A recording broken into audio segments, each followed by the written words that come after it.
আপনি কি জানেন পৃথিবীতে জিনার সূচনা কখন এবং কিভাবে হয়েছিল? পৃথিবীতে কোন নাফরমান ব্যক্তি সর্বপ্রথম জিনার গুনায় লিপ্ত হয়েছিল এবং ইসলামে জিনাকারীর শাস্তি কি? জানতে হলে ভিডিওটি শেষ পর্যন্ত দেখতে থাকুন।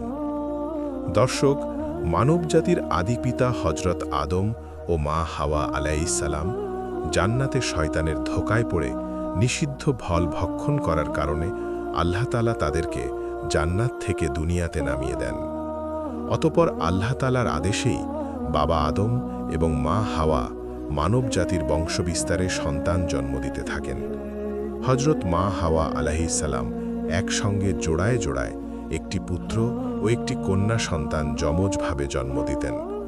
এভাবে তিনি 40 জোড়া সন্তান জন্ম দিয়েছেন। তৎকালীন আল্লাহর বিধান অনুযায়ী প্রথমবারের পুত্রের সাথে দ্বিতীয়বারের কন্যার এবং দ্বিতীয়বারের পুত্রের সাথে প্রথমবারের কন্যার বিবাহ হতো। তখনকার শরীয়ত অনুযায়ী এইরূপ বিবাহ দরকার ছিল, কারণ তখন হযরত আদম ও মা হাওয়া ছাড়া পৃথিবীতে আর কোনো মানবী ছিল না। তাদের পুত্র ও কন্যা সকলেই ভাই বোন, কাজেই ভাই বোনদের মধ্যে বিবাহ না হলে তারা সকলেই অবিবাহিত থেকে যেত, ফলে পৃথিবীতে আর বংশবৃদ্ধি হতো না। তাই বাবা আদম ও মা হাওয়া আলাইহিস সালামের প্রথম 2 জোড়া সন্তান যথা হাবিল ও লিওজা এবং কাবিল ও আকলিমা ভূমিষ্ঠ হল।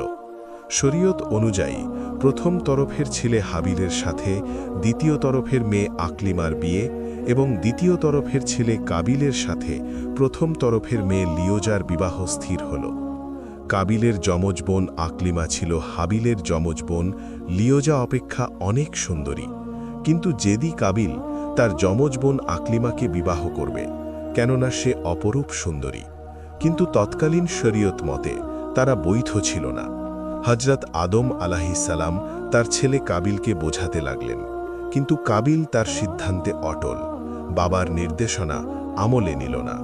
হযরত আদম আলাইহিস সালাম সমস্যায় পড়ে গেলেন। এমন সময় আল্লাহর নিকট হতে আদেশ আসলো, হাবিল ও কাবিল উভয়কে আল্লাহর রাস্তায় কোরবানি করতে হবে।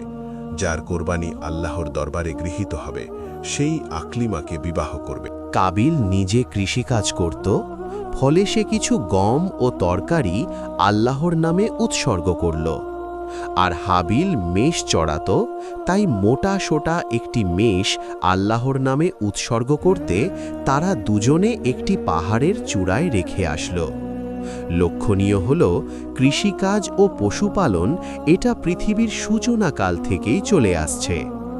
আল্লাহ তাআলা পৃথিবী আবাদ করতে দরকারি সকল জ্ঞান নবীদের মাধ্যমে মানবজাতিকে শিখিয়েছেন, অথচ আমরা মানবজাতি কল্পনাপ্রসূত ভুল ইতিহাস পড়ে থাকি।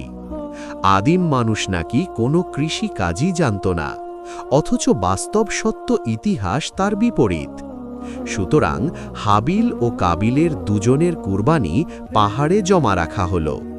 তখনকার নিয়ম অনুযায়ী আকাশ থেকে অগ্নিশিখা এসে যার কুরবানি জ্বালিয়ে পুড়িয়ে দিত তার কুরবানি কবুল বলে বিবেচিত হতো, আর যার কুরবানি অলৌকিক অগ্নিশিখা পুড়িয়ে ছাই করে দিত না সেটা কবুল নয় বলে বিবেচিত হতো।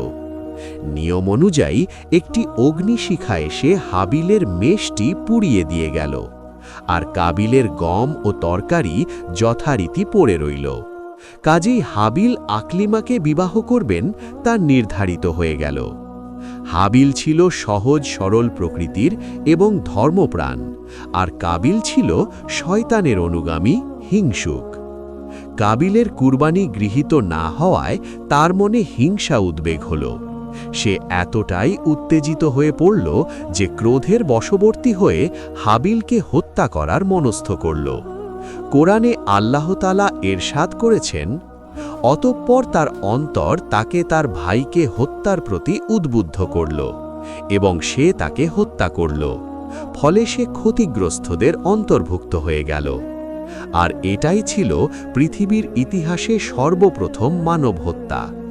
হাবিলকে হত্যার পর কাবিলের মনে ভয় হতে লাগল যে পিতা জানতে পারলে ইহার কঠিন বিচার হবে, তাই হাবিলের মৃতদেহ কি করা যায় বা তার লাশ লুকিয়ে রাখতে যায় কিনা চিন্তা করতে লাগল। সুপ্রিয় দর্শক, আজও হত্যাকারীরা কাবিলের মতোই কুচিন্তা করে থাকে। বর্ণিত আছে, কাবিল তার ভাই হাবিলের লাশ 7 দিন পর্যন্ত কাঁধে বহন করে বিভিন্ন জায়গায় ঘুরতে থাকে, কিন্তু কি করবে কিছুই বুঝে উঠতে পারছিল না। এই পরিস্থিতিতে কাবিল দেখতে পেল 2টি কাক মারামারি করতে করতে একটি অপরটিকে মেরে ফেলল। তারপর জীবিত কাকটি তার ঠোঁট দ্বারা মাটি খুঁড়ে গর্ত করে মৃত কাকটিকে ওই গর্তের মধ্যে পুঁতে ওপরে মাটি দিয়ে সমানভাবে ঢেকে উড়ে চলে গেল।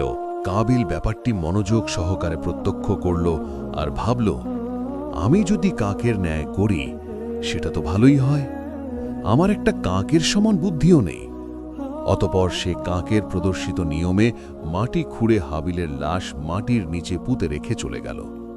আল্লাহ তাআলা বলেন, অতপর আল্লাহ তাআলা এমন একটি কাক প্রেরণ করলেন যে মাটি খনন করেছিল, যাতে তাকে শিক্ষা দেয় যে আপন ভ্রাতার মৃতদেহ কিভাবে আবৃত করতে হবে। মাটিতে পুঁতে রাখার পর কাবিল বলল, আফসোস, আমি কি এই কাকের সমতুল্য হতে পারলাম না যে আপন ভ্রাতার মৃতদেহ মাটি দ্বারা ঢেকে দেয়? অতপর সে অনুতাপ করতে লাগল। অতপর কাবিল উক্ত নিয়মে নিজ ভ্রাতারের লাশ গোপন করে ফেলল এবং সে নিজেই খুবই লজ্জিত হয়ে গেল। পাপিষ্ঠ কাবিল বাড়িতে ফিরে এসে তার বোন আকলিমাকে নিয়ে বাড়ি থেকে পালিয়ে গেল। এদিকে বাবা আদম আলাইহিসসালাম হাবিলের মৃত্যুর খবর পেয়ে ভীষণভাবে দুঃখ পেলেন। অতপর তিনি নিখোঁজ হওয়া কাবিল ও আকলিমাকে সন্ধান করলেন, কিন্তু তাদেরকে খুঁজে পেলেন না। আল্লাহর অবাধ্য নাফরমান কাবিল তার যমজ বোন আকলিমাকে নিয়ে গহীন জঙ্গলে চলে যায় এবং তারা শয়তানের ধোকায় পড়ে দুজনে জেনাই লিপ্ত হয়। অতপর তারা শয়তানের কুমন্ত্রণায় অগ্নি পূজাও শুরু করে। তারিখের বর্ণনা অনুযায়ী কাবিল ও তার যমজ বোন আকলিমা সর্বপ্রথম পৃথিবীতে জেনাই লিপ্ত হয় এবং তারাই সর্বপ্রথম প্রকৃতি পূজা শুরু করে। এদিকে হযরত আদম আলাইহিসসালাম দীর্ঘদিন কান্নাকাটি করেন। অবশেষে আল্লাহ তাআলা একটি পুত্র সন্তান দান করেন, যার নাম হল শীশ আলাইহিসসালাম। মহান আল্লাহ তাআলা তাকে নবুয়তের সুমহান মর্যাদায় ভূষিত করেন। হযরত আদম আলাইহিসসালামের হায়াতে জিন্দেগি শেষ হয়ে আসলো।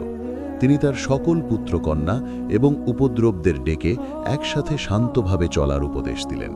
তিনি বললেন, তার মৃত্যুর পর শীশ তার প্রতিনিধি হবেন। তার উপদেশ মতো চলার জন্য সকলকে পরামর্শ দিয়ে চিরবিদায় নিলেন।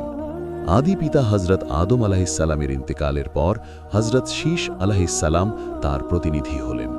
সুপ্রিয় দর্শক, জেনাকারী ব্যক্তি যদি অবিবাহিত হয় তাহলে তাকে 100টি বেতের আঘাত ও 1 বছরের দেশান্তর করতে হবে, আর যদি সে বিবাহিত হয় তাহলে তাকে রাজম তথা পাথর মেরে হত্যা করতে হবে, আর অবশ্যই শাস্তি জনসম্মুখে প্রকাশ্যে কার্যকর করতে হবে।